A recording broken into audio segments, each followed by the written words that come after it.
Hello and welcome to the first week in review of 2023. Yes, another new year and on we go. And usually I say I have my usual co-host or guest in the studio with me, but not this time. I have another colleague, Mr. Suleiman Dabo. Mr. Dabo, welcome to the program. Good to be here, Mr. Ray. Yes. Pleasure and to have Happy you. New Year And a Happy New Year to you and to the viewers. And Suleiman's been on before, but not with me, I think with Mr. Mboj. Mr. Mboj, yeah. So, and for anybody new, if you're just tuning into this show for the first time, a week in review is exactly what it sounds like. We take 10 big stories from the week and we go through them in some detail. And just a word of warning, I always give at this point, some stories we will spend longer on than others. It's just the nature of things. Correct. And so we've got the First Lady making a really fantastic announcement for those who have sickle cell. If you have sickle cell or you know somebody who has it, pay attention. The Teachers Union have declared a nationwide strike. We also look at the firstborn babies of the new year and also a major boost for our armed forces, courtesy of the People's Republic of China. So all these and lots more stories. So as usual, let's get cracking. First story takes us to look at, as I said, something really significant to do with sickle cell. Have a look, have a listen. Sickle cell is one of the chronic genetic disorders that are seen in children in many African countries, including the Gambia.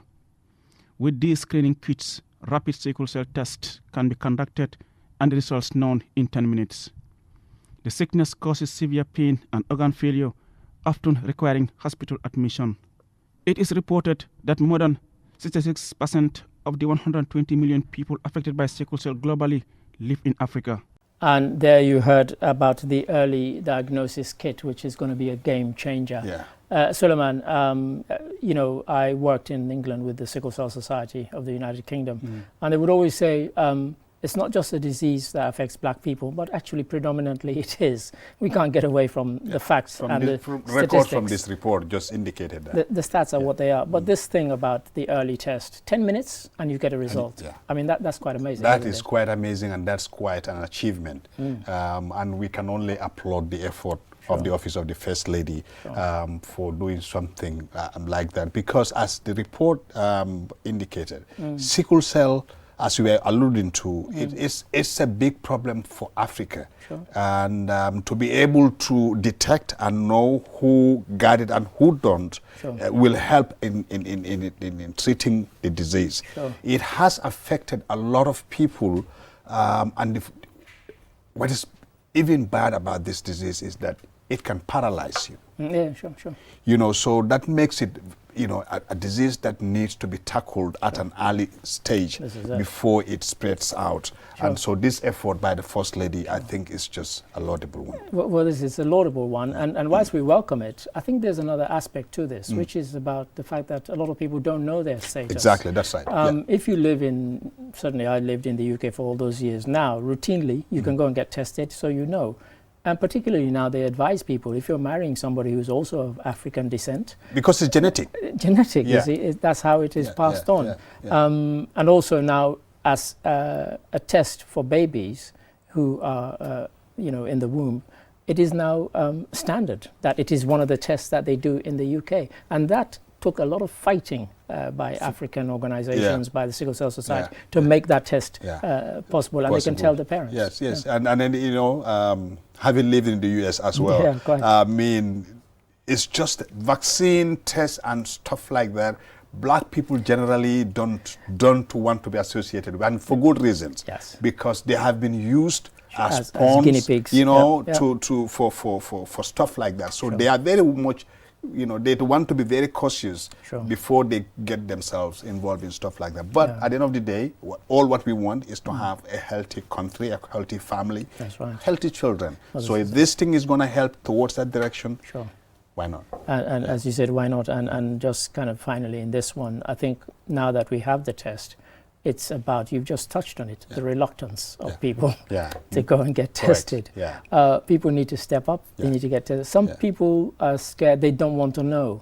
What I always say to them, the consequences of not knowing and then having a child who's going to go through all that suffering is much more, painful as a parent for you to see. Yes. So yes, get yes, tested. yes. Get tested, because it's just like the pandemic that we're still living with, the COVID-19 pandemic. When it just started, people were not willing to go and do the vaccinations just because, again, well, in the Gambia, they're still not doing exactly. it. The numbers So, are low. and I always tell people what we can do is to trust our public officials and public institutions until proven otherwise. Yeah, I mean, it's not an easy one, because this particular one, what they've done is that they're targeting young children and babies. Yeah. Because if you know early, then you know what treatment that person needs for the rest of their life. That's right. And I think the other reason why they're doing that is because a lot of adults are suffering from it. They're not getting treated, but they don't want to go and get tested, and so it's a difficult thing. It is. I think you say laudable, and I think that is exactly what it is. So well done to the First Lady on that one for pushing this one, and we hope we wish them every success. Correct. And something else to do with young children, certainly, the Teachers Union have declared a nationwide strike. They have quite a lot of grievances that they wanted to air, and they've raised these with the government. Here are a couple of them. Have a look. So the simple thing we expected was for the Secretary General, by to consumption, by virtue of that letter copy to the office, to sanction or to summon them on demand for explanation, even where PMO fails to react. But a simple letter like, acknowledging receipt and then asking us to give them time, or inviting us, or initiating the dialogue, we feel we are not being respected, and we form over 40% of the civil service. We speak to the Deputy Permanent Secretary of Programs of the Ministry of Basic and Secondary Education, Adama Jimba Diop, for a reaction to the Gambia Teachers Union's demands. As a ministry, like I said, the letter was not directed to us. It was just information for us. But then we are a key stakeholder in this entire episode, And then we will be, like I said, more than willing to work with any government institution, or the very particular ministry, or, PMO in particular, to look or work out a solution that can be used to resolve this problem as quickly as possible. And there we heard about the teachers' strike. And of course, we heard both sides of the story. Suleiman, there are always at least two sides to a story. So we heard from the teachers. My observation, and also from the ministry. Yeah, my observation, to be very honest with you, Mr. Ade, has been and will always continue to be the importance of dialogue. Sure. Because these are two stakeholders who need each other. They will have to work with each other. I don't understand why they have not solved this problem long time ago. Sure. Now, students who are guilty, who have nothing to do with anything, are the ones who are going to suffer because of this action. And for me, I think the most extraordinary thing for me was that you heard somebody from the ministry saying that when they wrote to us, we didn't see it as something that needed responding to. We just thought they were sending it to us for information. but they sent it you with complaints. With complaints. Why did you not think it was something that, so as one of the teachers said, they didn't even have the courtesy to acknowledge receipt and say, we've received your letter and we will respond. And we will respond. They didn't even At least do that. That's just a sentence that you could have written and sent it back to them. They would have known that, at least... As you've seen it and you're taking some notice of it. But I think you've hit the nail on the head, lack of communication, and it leads to this. This is what it leads to. The teachers, they don't know whether government is allowed to withhold their pay, which is okay, it's going to pinch, but the students are missing out on learning, and they're the ones who are really going to suffer from this. It's tragic, really. It is very tragic. And some schools have opened since Wednesday. Sure. Private schools mostly. And my belief is that most of those teachers are not part of this strike. Sure. But public schools, and that's where the majority of the students are. Of course. Come on. This thing could have been taken care of a long time ago. Yeah. You know, for 2 weeks before schools open, they've sent you a letter as a ministry. Correct. You should have at least respond to say, well, we've looked at your complaints. Sure. We will try to work, or at least try to, you know, do something. In the meantime, please go back to the schools. Schools are about to open. Sure. Continue taking, and we'll we'll work talk. together to address these issues. Let's meet But and if you let's keep talk, quiet, they feel like they are ignored. Sure. They are not important in an area that is, which is, you can't do anything without teachers, as far as schools are concerned. This is it. I think it is just, I would squarely blame the ministry for this, honestly. So but as you said, let's hope dialogue will resume. We resume, And then also, most importantly, classes will resume. We resume, Thank you for that. Thank you. And now on to our third story. The armed forces, they've been in the news for all sorts of wrong reasons recently, you know, alleged coup plot in which various military people have been. But also, Gambia's armed forces have got a very good reputation when it comes to deployment for UN peacekeeping missions. And now there's been a really big boost in case they are going to go on any such mission. Have a look. Just with a peaceful environment, our two nations can focus on our social and economic development that will benefit our own people, even to the mankind. Both Chinese and Gambian are peace-loving peoples. The Minister of Defense, Sering Modunjai, highlighted that in making the South-South cooperation a reality, the two countries have committed to move their mutually excellent bilateral relations to another level. Mr. Njai stated that the donation is timely, as the Gambia Armed Forces is preparing for deployment on UN peacekeeping operations, and the donated items will significantly boost GAF's peacekeeping capacity and capabilities. And there we heard, we were talking just before there, we talked about them going on missions, and now Republic of China, or People's Republic of China, I beg their pardon, have given them all these equipment and vehicles, and as we heard also from the ministry representative, this would be really, really good if they go on these missions. Yes, absolutely. And I'm so glad you mentioned the fact that Gambian military have a good reputation in peacekeeping missions, and that's just the truth. Darfur and places like that. Exactly. They've done well out there. Another dimension to it, Mr. Ade, is that, and it's a similar story actually from the People's Republic of China as well, donating about 400 bags of rice. 40,000 bags. 40,000 bags. Okay, 40,000 bags. Yes. So, if instead of giving, telling them this is how you need to work when you go to Darfur or other peace mission regions across the globe. Yes. If you give them the equipment that they need or the tools that they need to work with, it only enhances their work. So I think this is a good initiative from the People's Republic of China.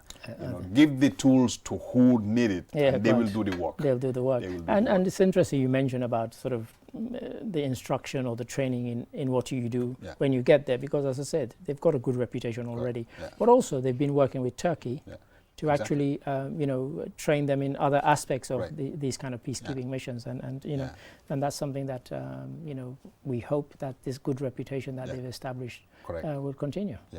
Absolutely. So good luck to our men and women in arms. And we wish them well. Right. And once again, we give our thanks to the People's Republic of China for these help. As you said, there's another story about that on a different type of relation. Now, the next one, we go just the other side of our border, and that's to our neighboring country of Senegal. And the French government have these people who they had recruited in the First and the Second World War and some of the colonial wars, including in Algeria, to go and fight for France. But once they had done so, they had conditions about whether or not they should get a pension. Have a look. Thousands of African troops fought bravely in World War I and World War II, as well as in France's colonial wars. But many people remain unaware of their sacrifice. There are just 39 Senegalese World War II veterans alive today. They only gained French nationality in 2017, which gave them the right to a state pension. However, to receive their pensions, the veterans from the Infantry Corps, founded in 1857, had to divide the last few years of their lives between living in France and Africa. The stipulation was that they must spend 6 months of every year in France. The irony is just incomprehensible, as this arrangement meant many Africans died in France instead of their home countries and away from family and friends. Aissata Seck, whose grandfather was a veteran, told the Associated Press that the veterans lived in France in extremely different circumstances away from their families. Now, the French government has removed the condition of having to spend 6 months in France. They can live permanently in their home countries and still receive their pensions. While this decision by the French authorities is welcomed in some quarters, some people believe it is just too little, too late. And Suleiman, a familiar voice, your own voice. Yes, my own voice. Relating that Yeah. story. Yeah. You know, we discussed this in the office at length. And one of the reasons we discussed it is because the story was not unique to Senegal. We could also talk about the Gambia example, but specifically this was about Senegal and about these men who had fought. And honestly, they got no thanks in the end from France. Yeah. You know, when you ask me to work on this story, and I looked at it, start to gather my facts together. Yes, yes. It became a personal story for me. Let me disclose this to you please. today. Yes. My uncle, Right. my father's senior brother, Right. was one of the veterans who fought Right. in these wars. Right. Right. And he didn't live Right. in France. He didn't fight for France. Did he fight for Britain in Britain the Second World War? Second World War. Right. Yes. Yes. So, having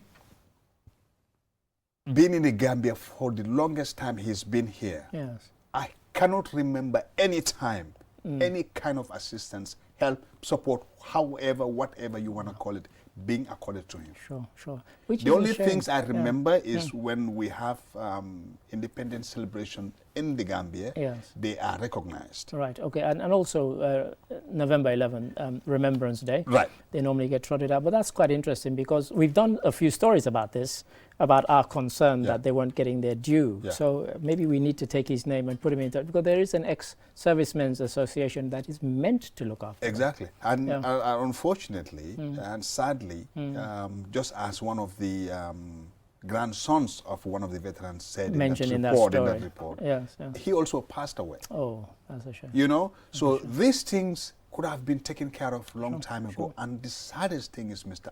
Ade, is that if they have been treated as human beings when they were there, it would have made the story a little bit better. But we know when Charles de Gaulle said, when victory was coming closer to the French, he asked black people to be taken to the back seat and let white people come in the front seat. Even though the black people were the ones who did. They were on the front line. They were in the fighting, front. they were dying. Exactly. But they did not want the photo opportunity of black people liberating one of the great cities of Europe, Paris. How could you? It's quite shocking. It is shocking. It is so dehumanizing. It is so disrespectful. I mean, And for me, it's also part of one of the reasons why I used to get really upset with France, but also with the colonies and the former French colonies, who still had this kind of, inferiority complex towards France, when they should have been quite angry about how they've been treated. And that's why I always liked Sékou Touré when in 1958 he said, I'm not waiting for you to give me independence. We are declaring independence. There you go. And that's exactly what he did in Conakry, Absolutely.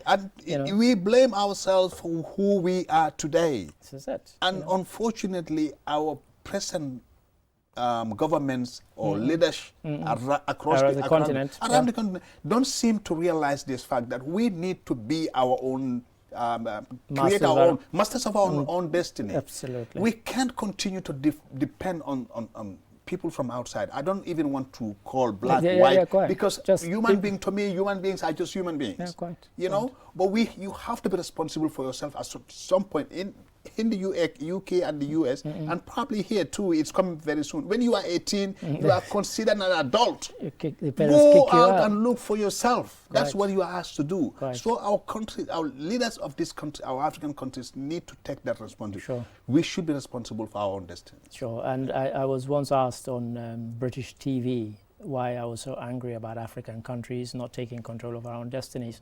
And I said, for many of these countries, they're turning 50 or 60 in terms of independence. I said it's like a 50 or 60-year-old man still not being able to tie his own shoelaces. Absolutely. That's how bad we are. I mean, that's how bad we are. Why can't we do anything about this? This is it. And so for these veterans, I mean, for those who didn't get the full story, previously they had to spend 6 months in France to qualify for the pension, and they couldn't go and just relax in their home countries. That's right. They had to, but now because that's they need the pensions. Of course. And rightly so, they need to be paid, just like anyone else, any other citizen. They fought. Yes. No, shed blood and tears for cause that wouldn't even recognize them. It's sad. It gets very cold. You know, I mean, it gets very cold in parts of France. So you'd let an African man, 80, 85-year-old, you are telling them to go and live there for 6 months? No. Come on, terrible. That is terrible. Criminal. And you know, for us, you know, even as we welcome something like this, I think shame on France that it should have taken this long. Long time ago. Yeah, shame on them. But as I said, congratulations to the men who fought this until they got victory. Right. Thank you. So a different kind of war they had to fight, effectively. Right. And now on to our fifth story, which will take us halfway point. The tradition of firstborn New Year babies being visited by the First Lady. Have a look. We should reduce the mortality in Gambia. I promise you, inshallah, this 2023 will be the best for the health sector. First Lady Fatimata Bah Barrow said her foundation is established to complement the government's effort to deliver a quality health service. She prayed for the new babies and hopes the support will be beneficial to them. Always expand. We give the other babies in the ward. We make 500 packages for 500 babies, apart from the 30 babies that are going to be recognized, like the first and the second and the third. We make so all these contributions from other people, individuals, institutions, we contribute, we collectively add up all together and see what we can give. That was how we created the second baby and the third baby.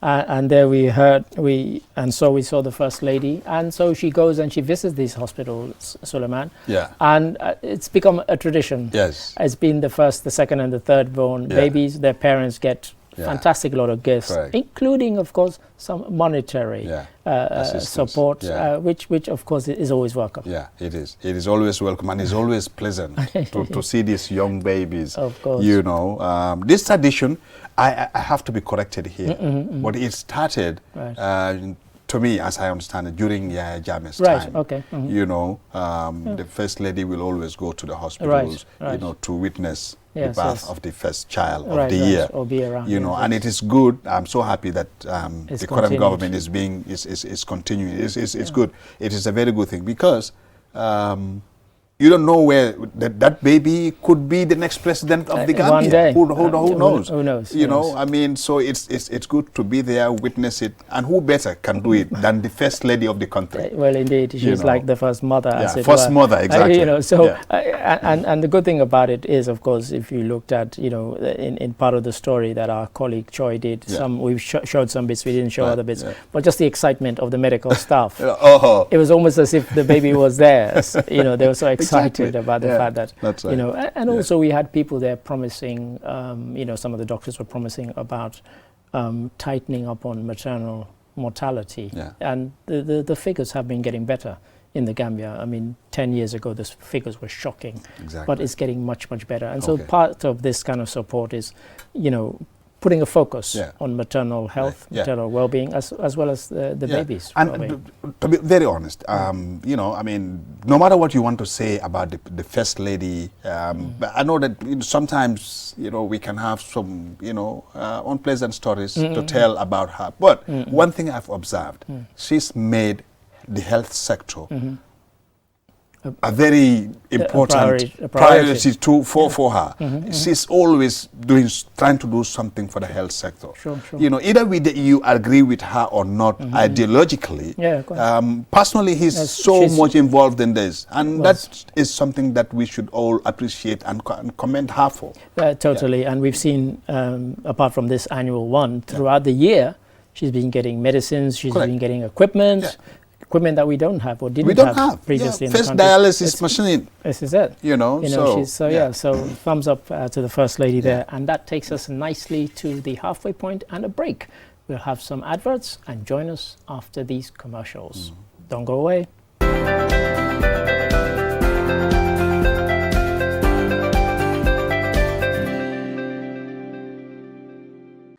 QMoney is back again with its easy-to-use, secure and convenient mobile app that allows you to carry out all your transactions. No matter where you are or what time it is, you can always access your funds. With the new QMoney app, you can cash in and out, buy credit, buy QPower, shop, make payments and so much more. You can also send QMoney, pay bills, receive international remittances and transfer cash to others. Just download the app from your Play Store or App Store and get started. For more information, call customer care on 133. QMoney, Sinu Kalpe. We innovate, others follow.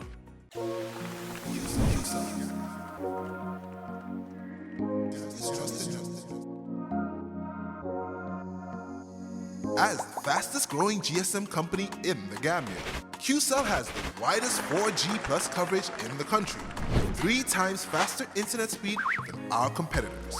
So switch now and dial *335# and enjoy what true 4G feels like. QCell, the Gambia's trusted network.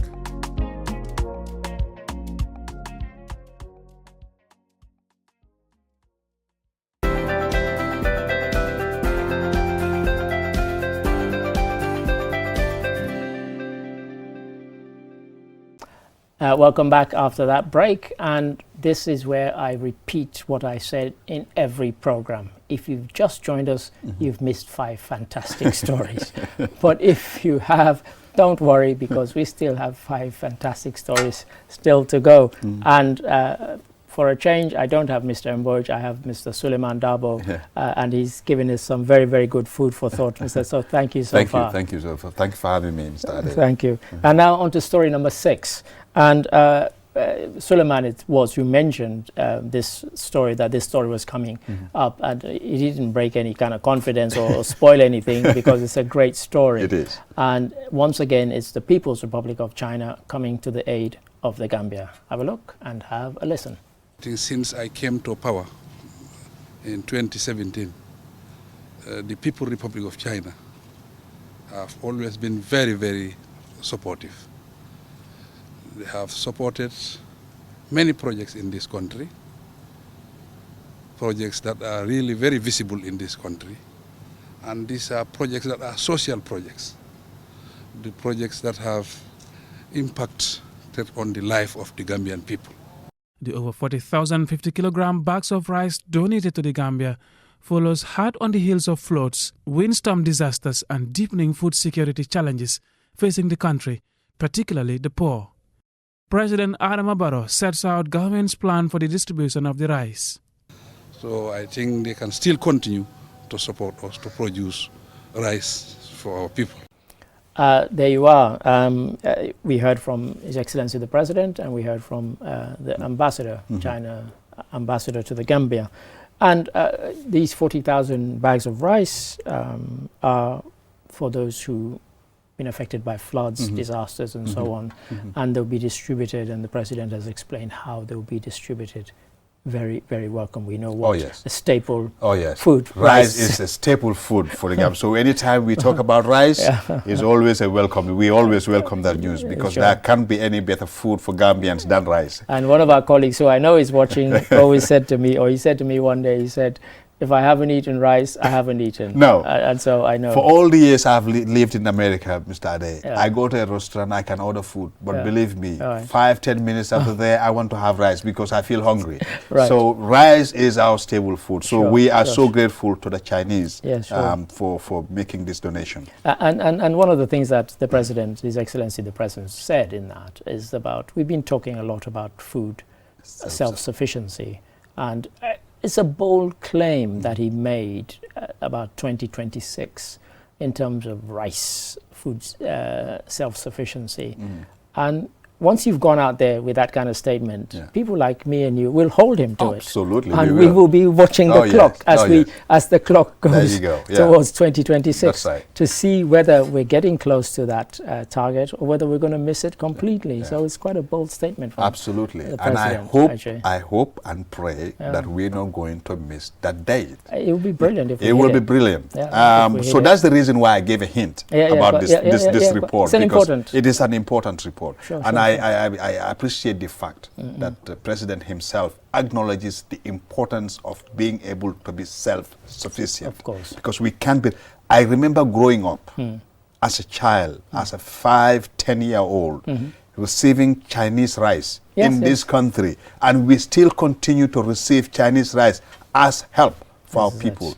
When we had the land, we have the water, we have everything that we can do to become self-sufficient. We don't have to depend on anybody. And you've hit the nail on the head. I know somebody who is, not because he's our chairman, CEO, he gets very irritated about this, and that's why he's trying to do something about it. He's working with the Koreans to see if we can actually turn this around so that we get to that point when we are self-sufficient. Help is always good. We will always appreciate it as a developing country. Sure. But if the Chinese... You cannot downplay the importance of this. Absolutely not. We're not, and that's not what we are trying to do here. Not at all.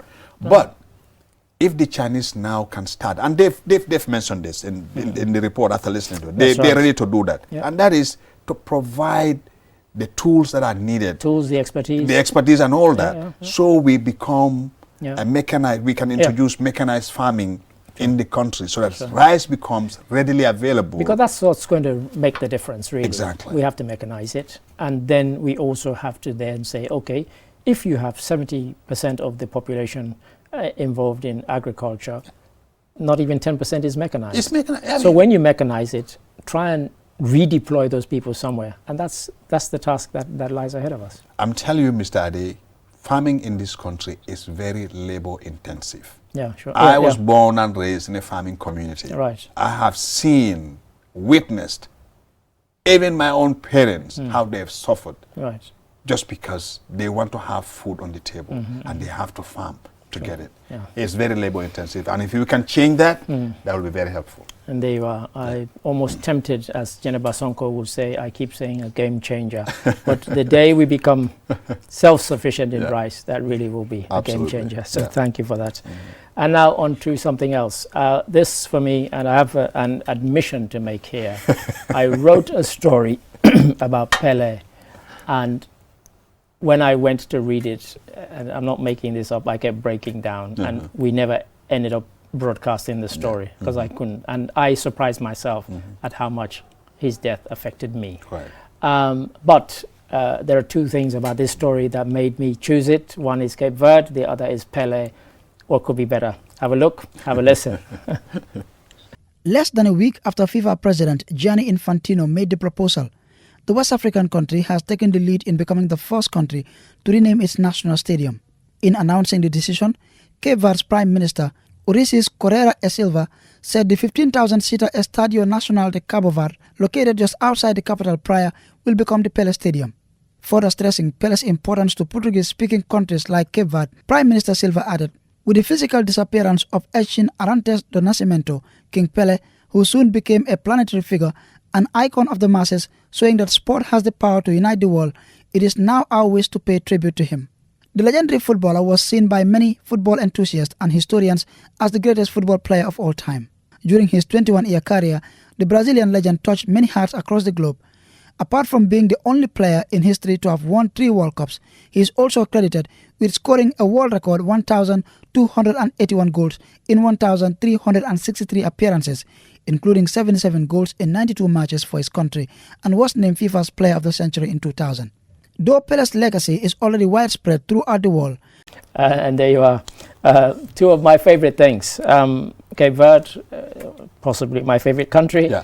And Pele, possibly my favorite footballer. And they've taken the initiative. And a couple of days before this show, Guinea-Conakry have announced, in their case, not the national stadium, but another stadium in the second city is also going to be called Stade Pele. So long may it reign. Yeah. But you're too young to remember Pele. Absolutely, that's where I was going to start. I didn't watch him play soccer. Sure. But he is an individual who has impacted a lot of lives. Yeah, and will continue to do that just because that's who he was. He was so good at that game that you will always want to watch him. And he came along at the right time in terms of film, television, radio, the communication age, where he became the first global football superstar. Not just star, but superstar. Before him, the biggest would have been somebody like Sir Stanley Matthews.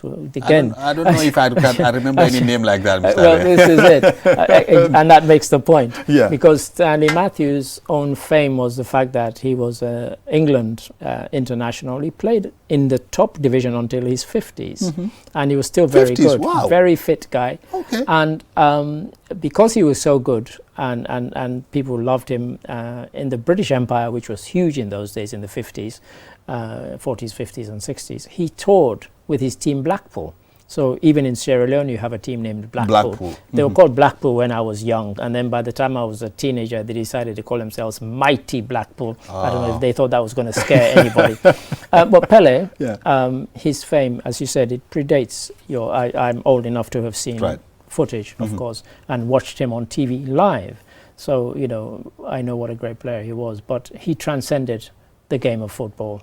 And that is why I think people remember him. Yes, he was a brilliant footballer, but to many people he meant so much more. And if I may ask you this question, Mr. Ade, for someone like you who've seen him play and lucky enough to see currently the great players that we have. Don't go there. but go there anyway. Yes, I want you to make a comparison. Yeah, I mean, for many years, I used to say that having seen Pele and Maradona at their best, I didn't think anybody would come close to them.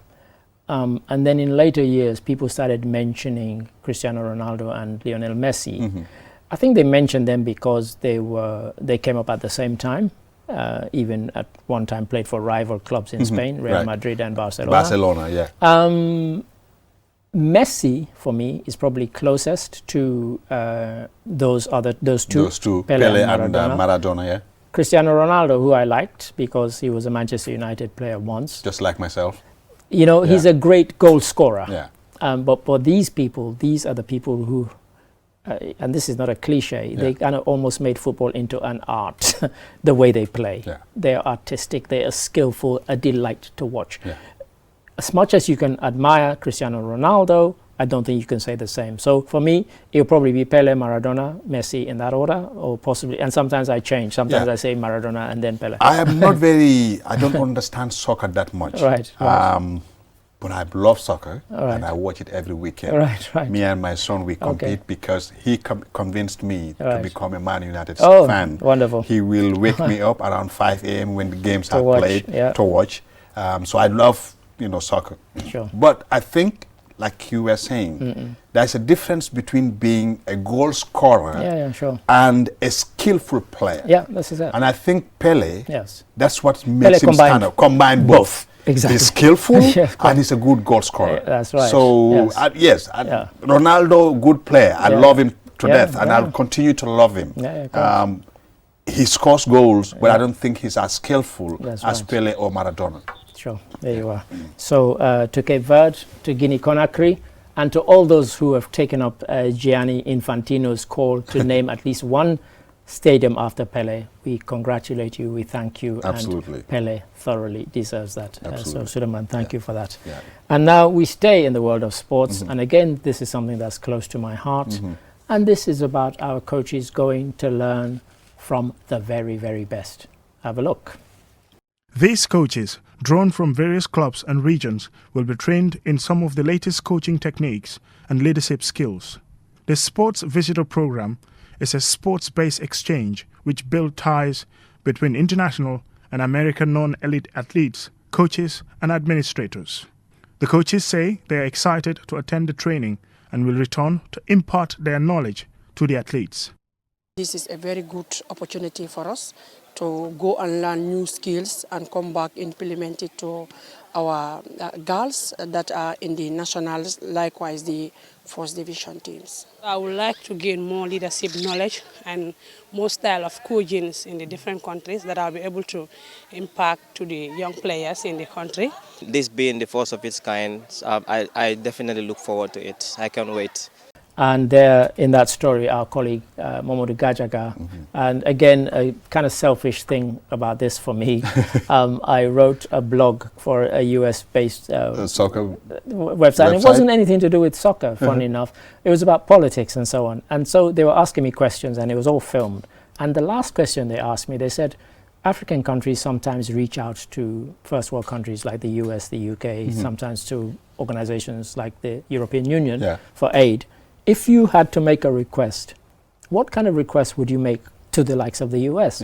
And what I said is kind of what's happening here. Right now, right. I said, take our coaches and to train them there, or send some of your coaches to come and train our coaches here. So for me, I love this story. Yes, absolutely. And that's why I'm telling you, it has a link to the previous story about the 40,000 bags of rice. Look, show people how to make money. Sure. Don't be giving them money every day. Show them how to make money. And also in the story from about the army getting the tools, you said give them the tools. Exactly. Give them the tools. Give them the tools. You know, give them the tools. This training will just empower these coaches. They become professionals. They can handle the games very well without much controversy. That is just good for the game. Yeah, and this is not to insult our coaches who are going there. You know, what I would like to say to the ones who are going, please come back. And I say this, you know, we're all Africans here, and we know what tends to happen. People go on these trips and they don't come back, and it would be a real shame if that happens this time. So as I said, I'm not trying to insult anybody. I'm just being real. And you know, please go there, learn these skills. And let me give myself here as an example, Mr. Ade. So it can be, my intention is to make it an encouragement for these people to come back. I was working for GRTs in the early 2000s. And I was lucky enough to go on a walking visit to Scotland. Right. Okay.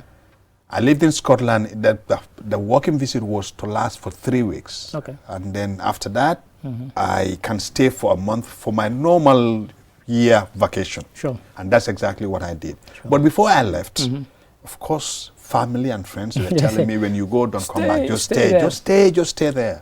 Stay there, find a job and remit. The only person, and this is the one my cousin, he is the one I went with to the airport. And he told me, you have a greater opportunity in this country than going to UK and stay there.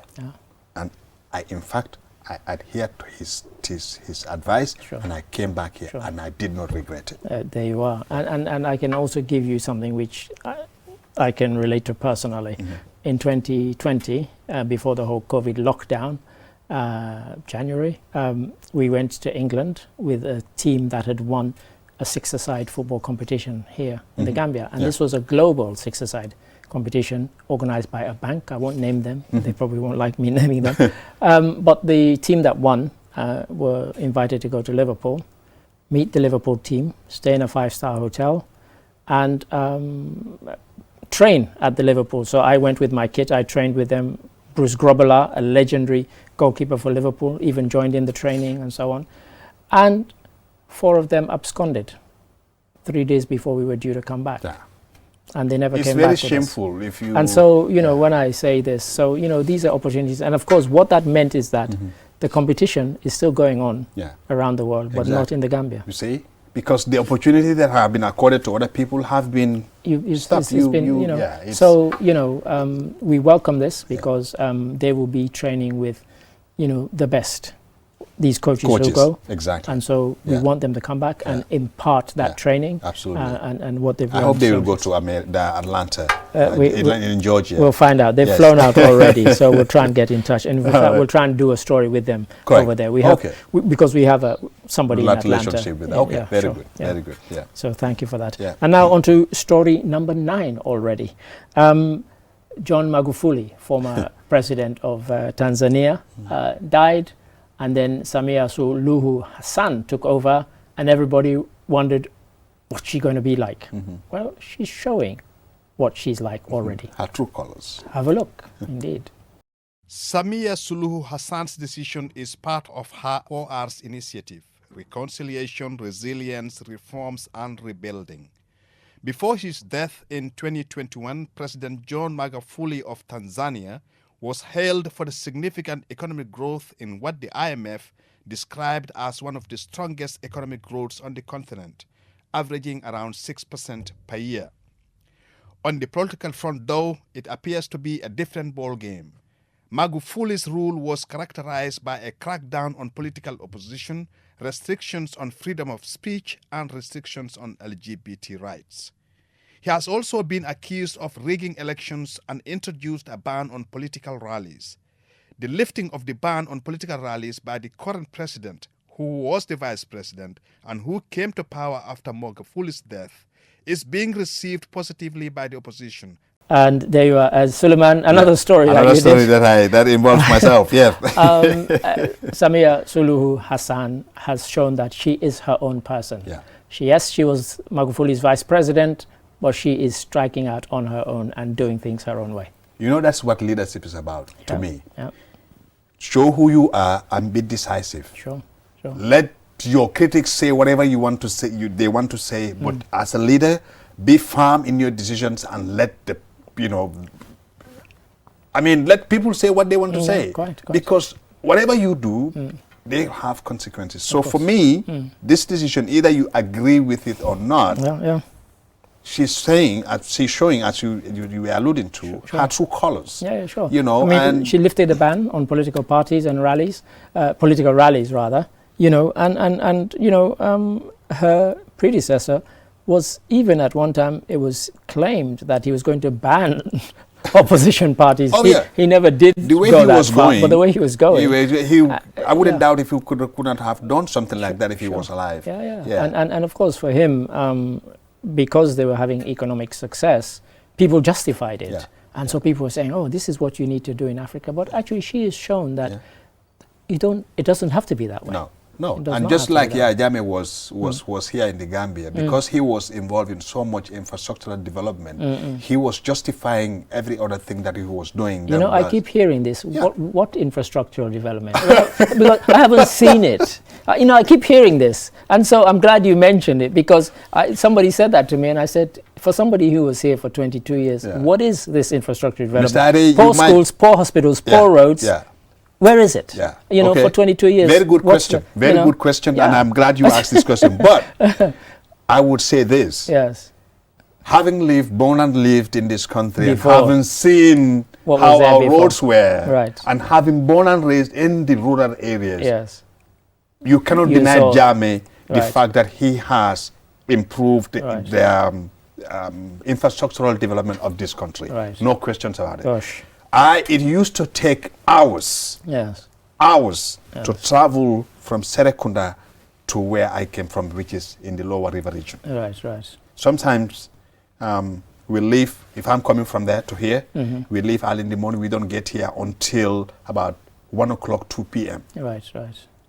For a destination that should last about an hour or two. Yeah, quite. So this is the reason why people say infrastructural development has improved under his watch. But going back to this story, yes, quite. The lady, the president now, Samia. Yes. You see, she's having her own issues to deal with. Of course. Oh yes, because she's accused of shutting down newspapers who accused her of not, not accused. Well, no, actually what happened was there were 4 newspapers that had been accused of insulting Magufuli. No, that's one. They were closed down, and she's allowed them to reopen. But then she also threatened one. Yes, she threatened, but she didn't do She didn't close it. Well, no, she threatened. She threatened that newspaper just for saying that you are not going to vie for the next election for 2025. So presidents it's a balance, isn't it? And as she was talking to the opposition, members of the opposition, telling them to criticize constructively. Yes. To me, that sounds just like any other typical African politician. Because what she was saying was that she did not want them to resort to the politics of insult. And she said she could see that it was going that way. And she said, if you have a criticism, I can take it. But don't insult me, my family, and my person, my person. And essentially that's what she is very, very important. And that is an issue that affects not only Tanzania, but most countries in Africa, many African, here included. Of course. Politics is not about personal things or issues. It should not. It should be ideological. This is how I believe this table should be built. You thought it should be differently. Let's argue. Let the best ideas come out. That's it. Period. We don't have to insult each other.